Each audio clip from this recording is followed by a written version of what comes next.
Eh bien, c'est le farceur de Poutine, le missile iranien Fatah 360. Il en possède désormais environ 200 exemplaires. Cette semaine, les renseignements de divers pays alliés de l'Ukraine ont fait état de la livraison de marchandises secrètes via la mer Caspienne. À quel point cette arme est-elle dangereuse pour nous et pourquoi a-t-elle été donnée à Poutine maintenant ? Fatah 360 est un missile balistique capable de transporter une ogive pesant jusqu'à 150 kg. Mais malgré la trajectoire balistique du mouvement, on l'appelle un analogue de l'artillerie, car le rayon de dégâts est similaire à celui de la Tornado russe, jusqu'à 120 km. Cela signifie qu'il sera utilisé pour des frappes ciblées le long de la ligne de front. L'armée russe, qui lance chaque jour des Iskander à haute portée, est très coûteux et a déjà épuisé ses réserves de missiles anti-aériens S-300 convertis pour des frappes au sol, pourra désormais les conserver pour d'autres attaques terroristes au plus profond de l'Ukraine. Une caractéristique désagréable de cette fusée est sa vitesse. Le temps entre le lancement et l'atteinte de la cible est si court qu'il sera extrêmement difficile de l'abattre. Au dernier stade de la trajectoire balistique, il accélère jusqu'à 5000 km/h. C'est 4 fois la vitesse du son.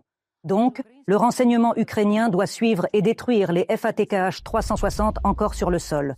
Cependant, ici aussi, ce n'est pas si simple, car contrairement au même Smerch, les lanceurs FATKH 360 se camouflent facilement sous un camion ordinaire.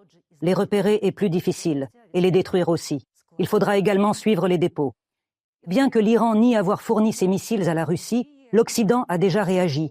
Les États-Unis ont imposé des sanctions supplémentaires à l'Iran, l'Union européenne a annoncé ses propres sanctions, mais l'essentiel pour nous est de savoir si cela donnera à nos partenaires le courage d'autoriser le tir de leurs armes à longue portée sur des cibles militaires russes.